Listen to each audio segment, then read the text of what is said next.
All right, we are going to go ahead and get started. Hi, everyone. Thank you so much for being here today for our talk as part of the Science Communication Education Research Network. Our network is a part of an NSF Coordination Award aimed at improving science communication education through research and practice. We bring together scholars and practitioners from education sciences and communications disciplines to exchange knowledge on ways to improve the future of science communication. We're particularly focused on building the field of science communication education and establishing effective training for the next generation of science communicators to build bridges across a polarized society. Today, we are incredibly excited to introduce our speaker, Dr. Jenny Dauer. Dr. Dauer is a professor of science literacy and the associate director for undergraduate education in the School of Natural Resources at the University of Nebraska-Lincoln. Dr. Dauer's work centers on how science classrooms can support students in the development of science literacy. She teaches an innovative course for students in the School of Natural Resources called Science and Decision Making for a Complex World, which aims to help students use systems thinking to evaluate complex scientific issues in their local context and prepare them to work collaboratively to find solutions. Her research in this course has explored students' information literacy, as well as their preparedness and willingness to participate in civic engagement around science topics, which is what she'll be sharing with us today. So without further ado, please welcome Dr. Jenny Dauer. Thank you, Erin. Thank you all for coming on a Friday in the springtime. It's could be doing other things, so it's nice to have the opportunity to be with you. Um, are you seeing my slides? Yeah? Okay. Okay, fantastic. So I wanted to start, I appreciate that great intro from Erin, and she knows that and many of you probably also know that I'm in the middle of a professional transition. So I wanted to to mention that as well. In about 2 months, I'm getting ready to move from this position to the University of Copenhagen in Denmark, where I'll be the undergraduate science education center that's funded by the Novo Nordisk Foundation. And this And Dr. center, Dauer, we're seeing your presenter mode right now, just so you know. the center I'll be leading there is the mission is to basically amplify Dauer in Denmark. So it works across the three biggest universities in Denmark. And Dauer is not as big of a thing there. It's just kind of starting to emerge. And then also to work on increasing STEM teaching. So that's very exciting. And of course, with any move like this, there's sort of a mix of emotions. And since this is a talk about, communication, I thought I would show you my very sophisticated way of communicating these mix of emotions through emojis, as one does. Um, and so while we are very heartbroken and very grateful for our time in Nebraska, we're also, very excited and getting ready to go run out and eat pastry as well. Um, so I wanted to be sure I mentioned that, and then I'll just move right into talking about my talk about developing student science civic engagement, and particularly thinking about experiential learning in a large lecture course as well. And so while my talk is oriented around this idea of civic engagement, I see a fair amount of overlap between that idea and learning outcomes related to science communication skills. Both are deeply embedded in communities and deeply contextual and deal with, what we say, the real world outside of classroom actions. And there's a lot of overlap in what we hope to see students develop using both of these lenses. And hold on, now my screen is doing something funky. Okay. Yeah, we've lost your slides. Okay, they're back. Really? Okay, yeah, that's so strange. All right, so you see my slides, but with like my PowerPoint at the bottom, right? Yes. Maybe I'll just hide that and see what happens. Okay, who knows? Um, so both, I think, civic engagement and science communication are also wanting to help students understand each other's perspectives and develop empathy and influence policy and also translate science into societal impact. And I think also they're both not traditionally part of science courses. And I think both can be framed as a meaningful or important learning goal that can help serve to transform undergraduate level classrooms. So I think there's some commonalities that you'll see throughout. Um, and let me know again if something funky happens with my slides. But science educators are increasingly looking to foster education or democracy and civic engagement in our education systems. Civic engagement can look like a huge range of things, from volunteering to voting or to raising one's voice.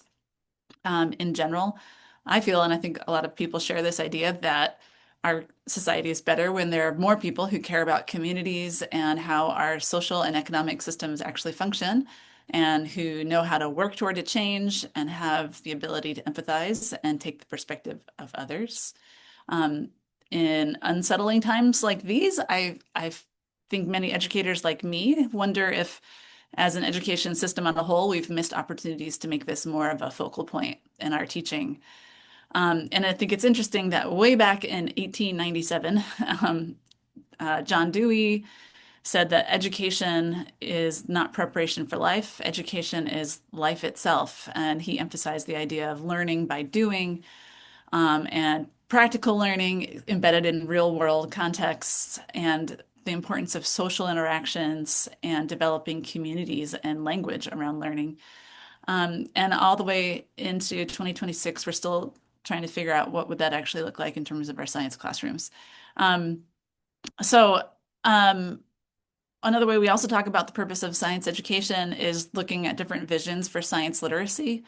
We often talk about generally wanting people to be scientifically literate, and we have different ideas about what that means.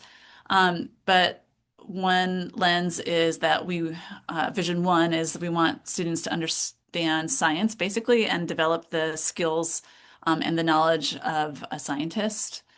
Um, and this is often thinking about workforce development to some extent too. Then others have argued that we also need to be thinking about people using science in everyday contexts, and making decisions using science. And then there's others who have also argued we need another vision as well that's also science, basically for democracy, that emphasizes critical, reflexive thinking and critical perspectives, and integrating science with these things to support sociopolitical actions, or the idea of science skills for the betterment of society in general.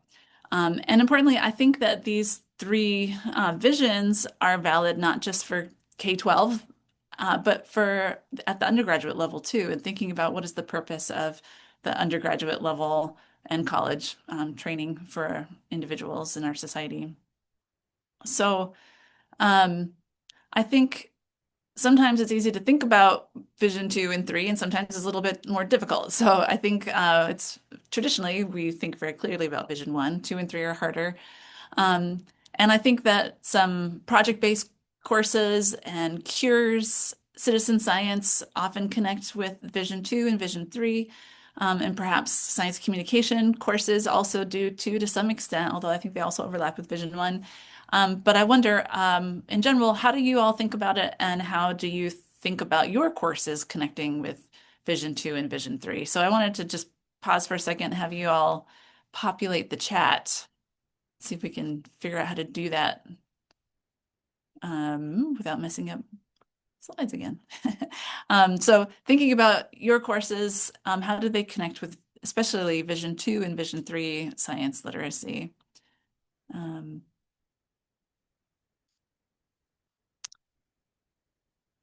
okay, so we'll pause a little bit.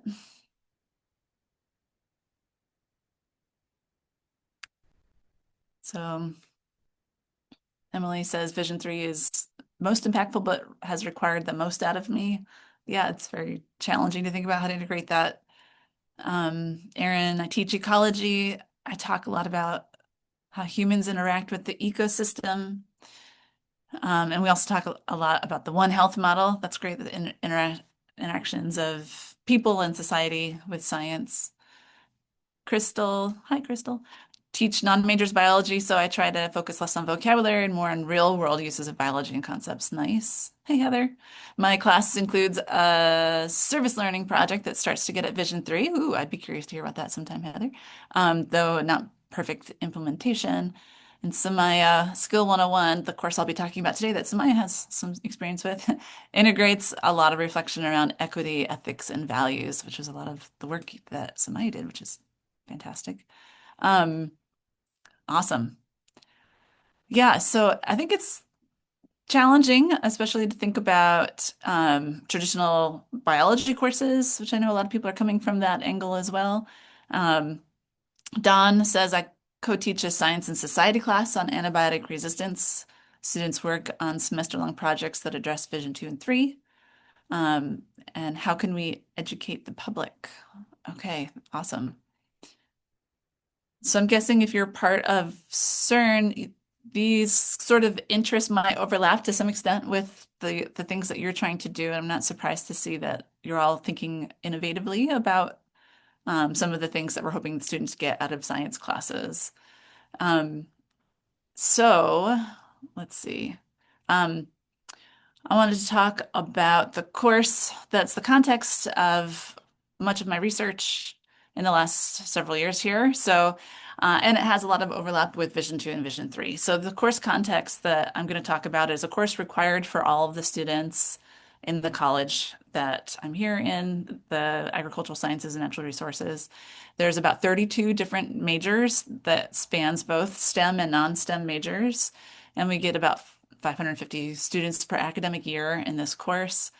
The learning outcomes are focused on decision making, information literacy, and systems thinking.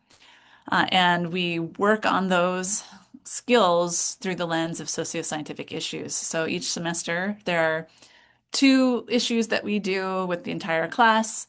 The data that I'll show you will start with plastic pollution and learn sort of a process of thinking about plastic pollution and doing systems thinking and decision making, information literacy with that. And then we'll move on to another topic that's more complex. In the data I'm showing you, the students did either water conservation or flood mitigation. And so, for example, this is what it might look like, where we go through a process of learning different kinds of things. We have a structured decision-making process that we would have students use. And then at the end, the students would pick another socioscientific issues topic, and then they would pursue it and also do some experiential learning around that. So we wanted them to connect to something going on in the world outside of the classroom on the topic that they would pick.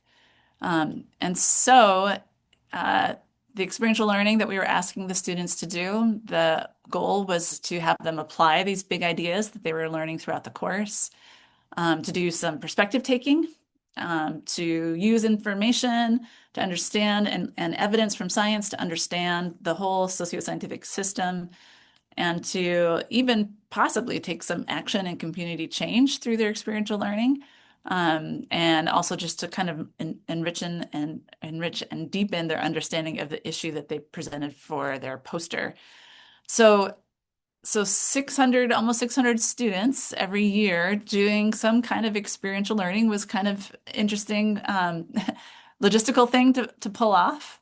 But we made experiential learning, we defined it as broadly as we possibly could. So it included various interesting different kinds of experiences like touring a zoo or even taking an online training. And it also included possibly some students volunteered, and others found an academic partner at the university and did some kind of guided research engagement. And so the activities that students did really varied. And for the most part, we said, go forth and find something. So we were not the in-between mediators. The students had to go make the connections themselves with our support and direction, including even some things like how do you even write an email to ask for something, and gave them lots of direction about how to have these conversations and what they were looking for. And so that's one of the reasons why it varied so widely in terms of the quality of their experiences and the types of experiences they had. But overall, we asked them to do just about like 4 to 6 hours. So this wasn't like a 40 hour a week kind of thing. This, or, over the semester, 40 hours. It was short, but we had them reflect on what they did, and they had to bring some kind of visual prompt of their experience to their poster session at the end when they were presenting um, their final project. So I wanted to give you some examples of the reflections, and I think you'll see as well in some of these takeaways, some of the stuff that the takeaways they came out with were related to science communication, including perspective taking and translating science into action. So these students that toured an organic farm said, if you look at the problem of invasive species, it's easy to draw a direct line from the problem to the solution, pesticides. Once you start doing more research on the topic, you start to realize that it's actually more complicated than what you think. No one solution is perfect for the issue at hand. The biggest issue with any socioscientific system is that there isn't an easy and direct answer. There are too many variables to take into account to be able to make a universal decision. Um, so here's some reflection from a group that volunteered at a food bank um, as part of their experiential learning. It's very eye-opening to see how many people get lined up for food. It made me sad to think about that many families not having enough food, especially when many of the families had children. I think the thing that changed the most for me is realizing how lucky I am. I've always donated to causes, but I think this has made me want to volunteer more in person and make donations more often as well. And then this group was interested in nitrate in well water, and they hooked up with a team from the university and they taught a high school class about how to test well waters for nitrate. And they said, well, when it comes to nitrates, it's a touchy subject. We must understand that people's lives are always being affected by these socioscientific issues, which is why there are no black or white answers. When making decisions that affect farmers, there are many things that we must think of, like how policy can impact their income and their lives. I got to see how many people are constantly dedicating themselves to research our local water. I saw many scientists who work at this university, and it shows me how much work goes into solving water pollution. When helping these high school kids, I was really astonished at how they were also interested in what we were saying. So some really great takeaways there about the importance of science, seeing other people's perspectives, um, having empathy for others through these even, brief experiences. And so one of the things that we did was to look at whether the students were having transformative experiences, and transformational experiences can be defined in lots of different ways. We used Pugh's definition of a transformation being a change in dimensions of motivated use, an expansion of perception, and experiential value. So basically, what that looks like is students could have high transformative experiences where they're taking what they learned in a class and think about it outside of class, or low transformative experiences, which sound like are more like I'm interested in talking more about this topic, but within class, or I enjoy having these conversations in class. Um, and so what we did was we used the transformative experiences questionnaire. This is post only for here in this salmon color for plastic pollution, which was the topic that all the students had as part of the class. And so they had more transformative experiences around the in school than the out of school idea of transformation. But then when we look at the topic that they selected for their project, we saw that in comparison to the classroom topic, the transformative experiences that they had were much higher, and that they were especially, thinking about this topic outside of the classroom, which I thought was pretty interesting. Um, and so this led us to even ask some more questions like what's happening during these experiences that the students are doing, and how do we assess what they're learning, and how much they're applying what they're learning in the classroom setting to these issues that they personally care about, and how can we tell if the experience that they have, for example, about nitrates makes any difference in their reasoning about generally about the world, or if they does that translate at all to their thinking about the opioid crisis or energy use or any other topic. And so we're using a conceptual framework called science civic engagement self-concept, which talks about this idea to some extent. So it's broken down into four constructs. One is science civic confidence. So do I have a sense of confidence in both my ability to positively impact my community and for that my actions to actually make a difference using science skills? And science civic value is engaging with the community using my science skills important and my responsibility.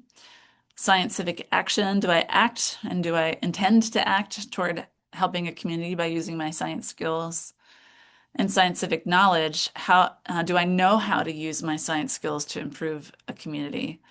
And so this idea, especially oriented around a conception of yourself, we can see this and we think about this as a bridge between what is learned in the classroom and then what a student takes with them out into the community or into the world outside of the classroom.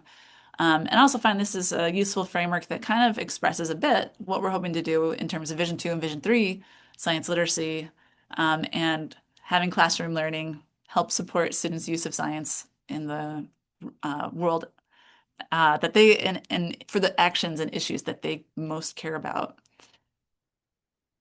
So one of the things we did was to ask students how they think science might be useful to help solve problems in the communities that they identify with. And I think one reason is, go back a slide here, that this in particular, this idea of science civic engagement self-concept is slightly different from just civic engagement self-concept in that we're specifically thinking about how do students see the role of science in helping them be civically engaged. So we asked them, how do you think science can be used to help solve problems within a community? And this was a semester several years back, and we asked them in an open-ended way and coded it with help from Jen Teixeira-Levy, who wrote about this in a paper. And some percent of the students, about a third or so, couldn't think of a real specific mechanism. They just sort of said it made it better or it helps us solve a problem in kind of a vague way.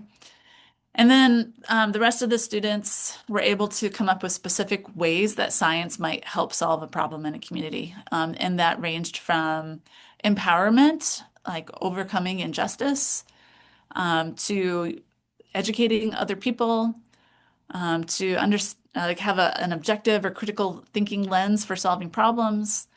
It could be used to help create technologies that solve problems, or it might be a specific study that helps us gain knowledge about a particular thing, or some small percent used it in terms of supporting a stance, almost like scientism, like science has a particular role or a particular argument that it's arguing for. So we thought that was very interesting. And then we thought about that in terms of science civic engagement. Some of the things that we've seen in our research using this idea of science civic engagement is that students who have a higher science identity have higher science civic engagement, self-concept. Those who have more closeness to a particular community, when we ask about science civic engagement in the context of a particular community, it's higher. And with classroom activities, so pre to post, with particular courses that are involved in community actions, that their science civic engagement increases. But in particular, I wanted to talk about this mechanism that the closer a student feels to a particular community, the more they can see themselves acting using science in the ways that I mentioned in the previous slide. And so this result that when we asked students about their cohesion to a particular community and then asked about their science civic engagement in the context of the community, that there was a positive relationship, made us think about, in general, how we frame our research. So we could think about the science civic engagement with lots of different kinds of frames. So one might be volunteering to plant a community garden and asking students, can you use your science knowledge and skills to help plant a community garden? But we could also frame it around asking students about Can you use your science knowledge and skills to help change issues like water conservation? And so there's lots of different frames and different ways that we could ask that question. Um, and so we decided to look at different frames and how changing the frame might change scientific engagement, self-concept. Frames could be different kinds, thinking about frames in different ways as well. So, for example, one could be the specificity of the context, and how specific that particular context is. Um, and one frame could be uh, shifted based on how much knowledge the student has of that context. And one way we can shift a frame is to think about how related the students are to the particular context and the degree to which they have a personal buy-in with the context frame. And we thought that these kind of changes of the context could all probably influence student scientific engagement, self-concept. I would also wager that these kinds of frames might also change how a student thinks about their ability to do science communication. So, for example, if we were doing science communication practice through the lens of vaccines, some students might interact with that activity really differently than if we're doing science communication learning through another lens, like science evolution, or climate change, or childhood obesity, or whatever. I think when we change the topic, it can kind of change how people react to it. And we wanted to dig into this a little bit more also to understand how the scientific engagement and self-concept develops over time. Okay, so um, why are these important? Well, to look at these frames, one is that when we teach about skills like scientific engagement, self-concept, or science communication, it's really important to put those in a real context. I think that's really important in order to be able to teach these real skills. They're very embedded within a context. They're embedded within a real world community. Um, and we want to see, is that uh, closeness to a particular issue while they're learning in a classroom, will that translate at all to other kinds of problems or other kinds of issues outside of the classroom? So that has important implications for how we teach. It also has really important implications for how we develop instruments and assessments to understand if students are able to apply their thinking to the real world. And we can kind of try this out. So, for example, if I asked you a question about your civic action in this way, so I can think of ways to apply my science skills to help my community and ask you your amount of agree to disagree with that statement. I would imagine that most of you could probably pretty easily say, yeah, for sure. I can think of ways to use science skills to help my community. But then if I framed it slightly differently and asked you to put in a specific community that you're involved in and try to narrow it down a little bit. So for example, if I said, I can think of ways to apply my science skills to help my running community. Um, or you could substitute another hobby or interest of yours. Might be a little bit harder and maybe take like one more beat to try to think of some specific examples. And if we made it even more specific, like put oriented around a specific issue rather than a community, like water conservation, then it also might take a little bit longer to think about that connection, right? So the degree to which assessments are generalized or contextual can play a really important role in validity and inference. And it's pretty important for researchers to attend to when we're thinking about assessment choice and research design.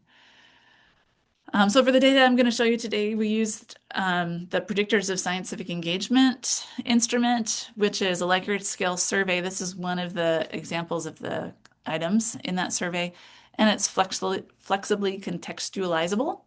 And I'll show you how we did that in just a second.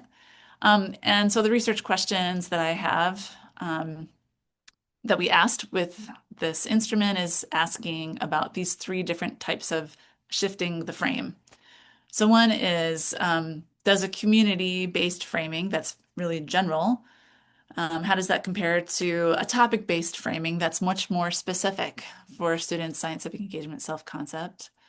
We also looked at personal relatedness. So we looked at student stakeholder identity for a particular issue and then how the relationship between their responses to their stakeholder identity and science civic engagement. And then we also looked at how much instruction changes student science civic engagement for both issues that we taught in the course and then issues that we did not teach in the course. Okay, so we asked these all within the context of the class. Um, the students in the class were taught the plastic pollution issue, then either water conservation or flood mitigation. And the science civic engagement instrument was applied pre-post. So, for example, the community oriented like frame for the instrument asked students about either their a community that they chose. So they might say my LGBTQ plus community or my fraternity or my religious group or whatever it is. Um, and then all of the items were framed around that community. In other modes, we've given them a community like Nebraskan or Husker, and we find that mostly the instrument behaves the same, whether it was a chosen community or one that we gave them. So this was the generalized mode. And then we also asked the same questions, but oriented around a particular issue. So this is what it kind of looked like when we oriented it around an issue. And all the students were given flood mitigation and water conservation. So was an issue that they were taught, and one was the issue that they were not taught. And we have students in the sample that had either issue as taught or not taught. And so the items changed a little bit to point to like I'm confident in contributing to improve life in my community by solving flood mitigation issues using my science literacy skills, as an example of how the item shifted a little bit. Okay, just to show you. So first, the first research question, when we compared across a community, we saw very little changes pre to post. Mostly, and the only one significantly, we saw a change pre-post when it was sort of a general community, was around civic knowledge. But then when we framed the instrument around a specific topic, we saw in general lower pretest skills. And then we saw more significant pre to post changes across all four subconstructs of the scientific engagement instrument. And so what we think about this, the takeaways of this might be that a generalized assessment might not be as effective as a specific context framed assessment in capturing changes pre to post instruction. Or it might just be more difficult for students to conceptualize their scientific engagement when it's a more specific topic. And so we can think about, well, why is that harder?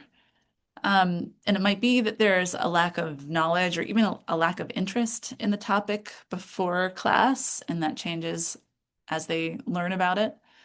It might also be that when it's oriented around a specific topic, we might actually be getting more accurate science civic engagement self-concept.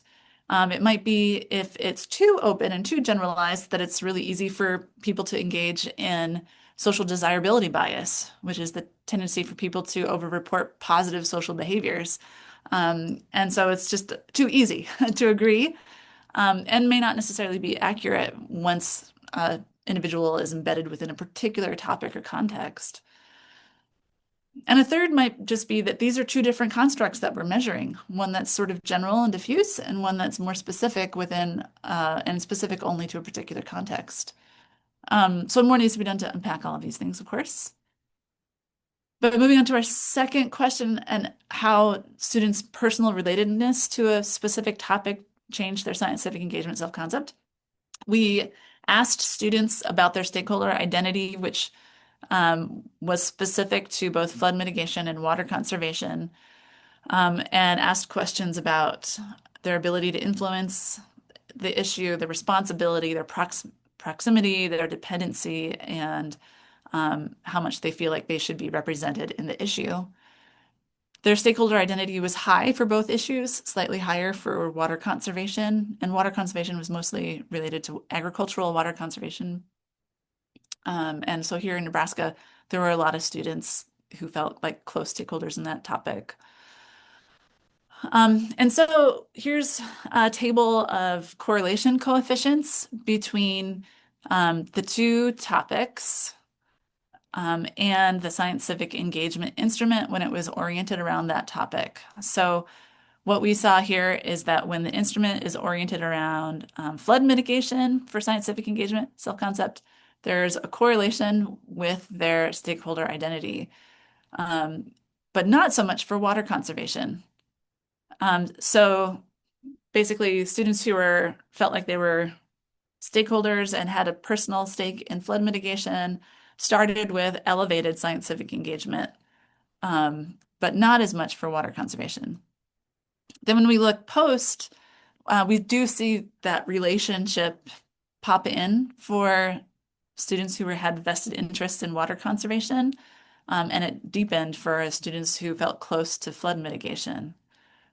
And for both topics, we saw a relationship between students who felt like they were strong stakeholders in the topic and a pre to post change in science civic engagement self-concept. So, what we can take away from this is that topics that students are personally invested in might be fruitful grounds for science civic engagement self-concept development in classrooms. So, this might be telling us something about students' motivation and drive for action on an issue that's stronger when they are more closely tied to a topic. Um, And importantly, we need to take into account students' relationship to the topic when we're drawing conclusions about the assessments, if we have them specifically oriented around an issue. And we only measured these two topics, and we saw that they had different dynamics, pre to post and pre to post change. And it may be that doing other topics as well would have different kinds of dynamics. And so the topic itself actually does matter. We can't just substitute any old topic in there, most likely.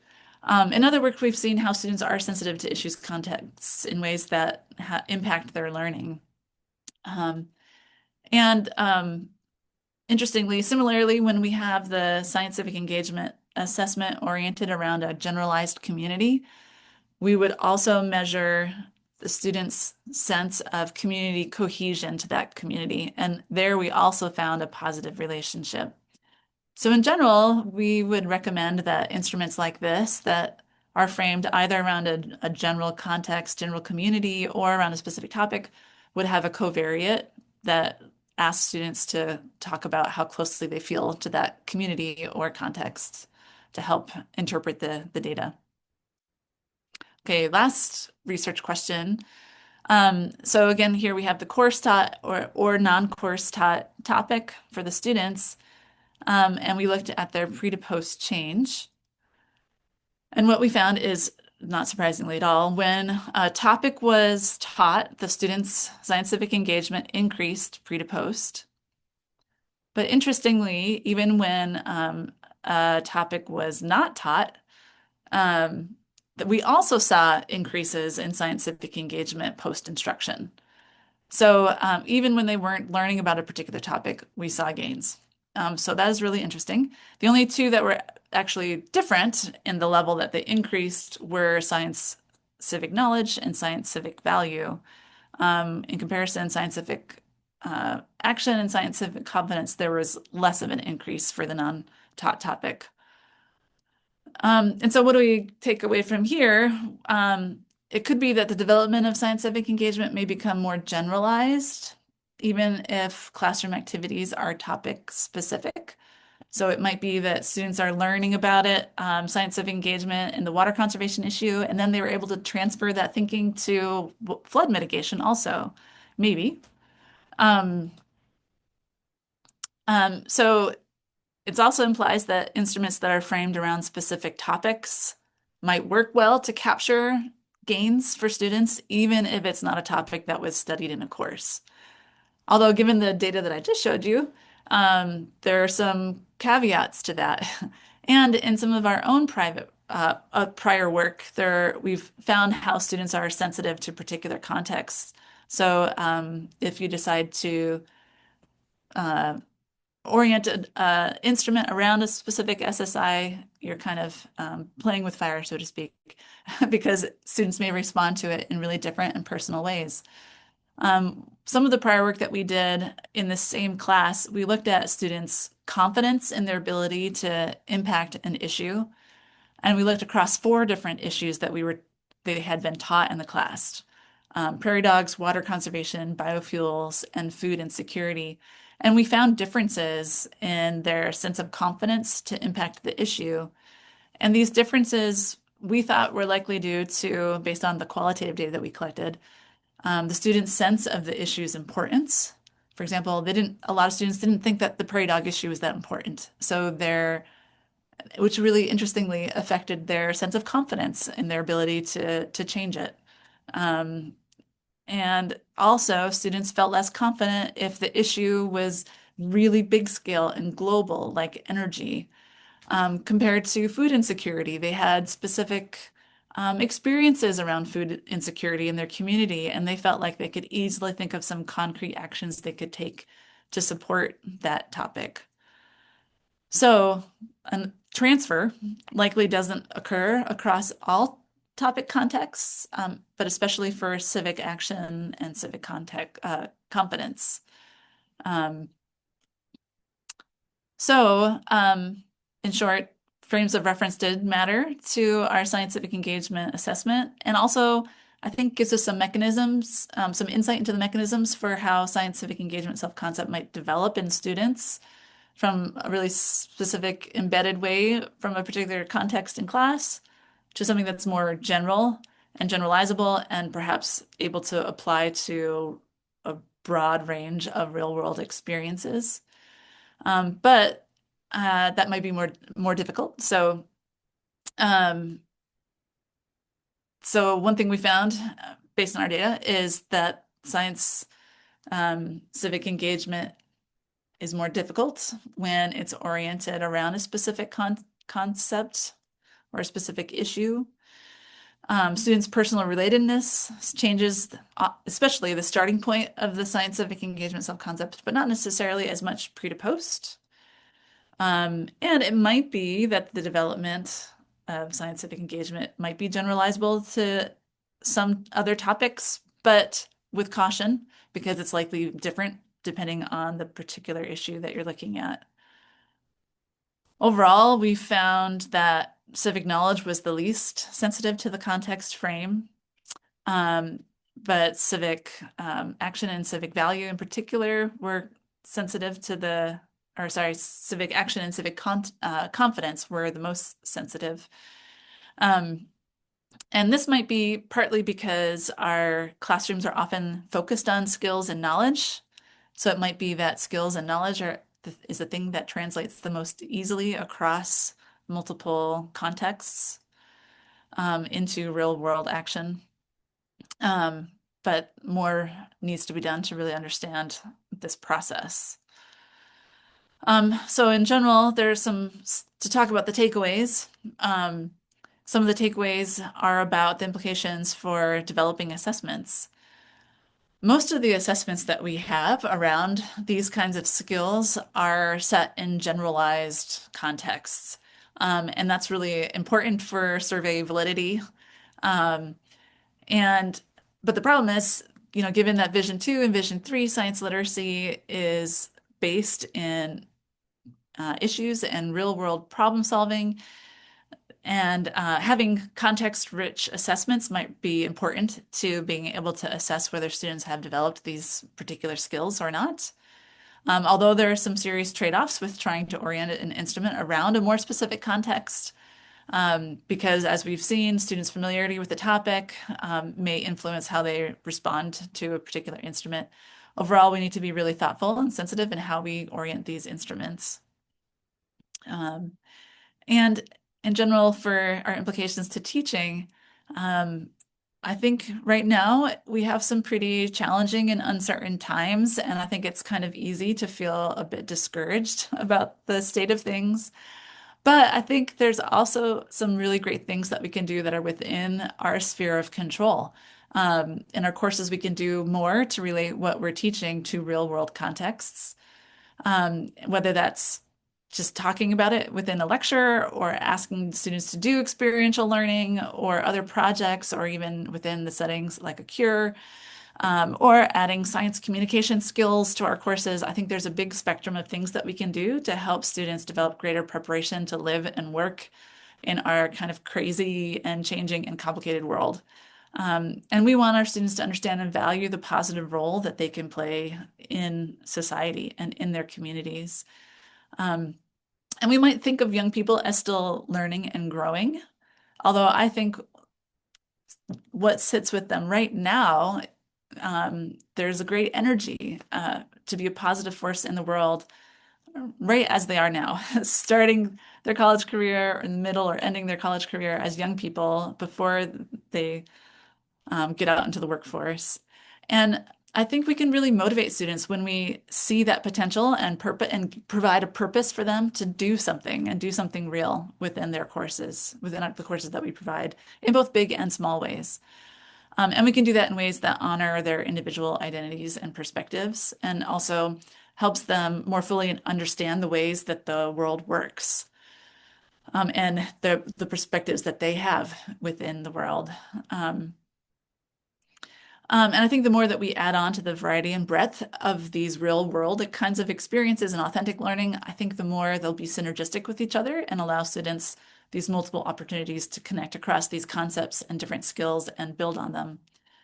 Um, and lastly, just wanted to mention real quick that in the spirit of that, we've completely changed the course that we teach here at UNL to be more oriented around these kinds of things, which are aligned with our college's attributes, and aligned with things around retention as well, to get students more connected with the campus and to engage more quickly in campus life, and to work on things like citizenship and civic engagement.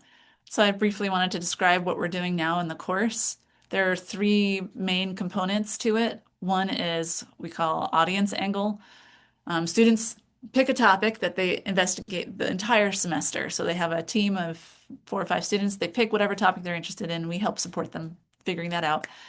And then they think about who the stakeholders are in their issue. And then they think about who's directly affected versus more observationally outside looking in on the topic, and how they align on a power versus influence axis. We have students look for scientific information, and then put it in a model and think about mechanistically, how does the system work around, for example, childhood obesity? What are all the social and scientific and economic factors that play a role on changing their important variable? And they use evidence from scientific papers to figure this out. And then we have them do some experiential learning as well, the 4 to 6 hours, like I mentioned earlier. And then this leads to a showcase where they create a science-based communication product. So their products at the end look like a lot of different things. It could be Instagram posts. It could be a PowerPoint. It could be poetry. It could be a handout. It could be a lot of different things, a web page, and it's all based on the other activities that lead to this final showcase that they create. And I think the class is going really well like that. I think the students love it. They love having the opportunity to try to do something with purpose. But I wanted to leave with just some quotes from students who've talked about their experiential learning and what they've learned from it in the past. Um, so students have talked about how on particular issues their perspectives have changed. They express an interest in going back and doing more and volunteering. They talk about the way that these short experiences offer an opportunity to open their mind and learn new things. They've talked about how they're learning these soft skills that are really important that we need them to know and be able to do by the time they graduate. They've learned to work well with each other, and they learn about their own place in the world and in society. And they also say really wonderful things like everyone can make a difference no matter how small. And so I think that these short experiences and doing experiential learning, while logistically challenging, you can pull it off with a lot of students and it can make a difference, even just these short experiences. And so I'll end there so we have time for questions. Thank you. Oh, Thank you so much. yeah. You can also find more stuff about the class here too, this QR code. Yep. Thank you so, so much, Dr. Dauer. That was phenomenal, and such a nice, hopeful message, I think, about the outcomes that we can see from students. We have plenty of time for questions, so folks, feel free to drop your question in the chat and I can read it out, or you can unmute and ask your question.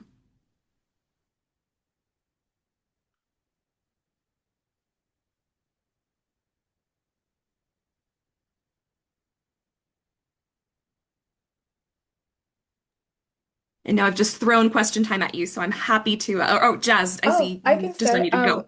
Yeah, this is really cool.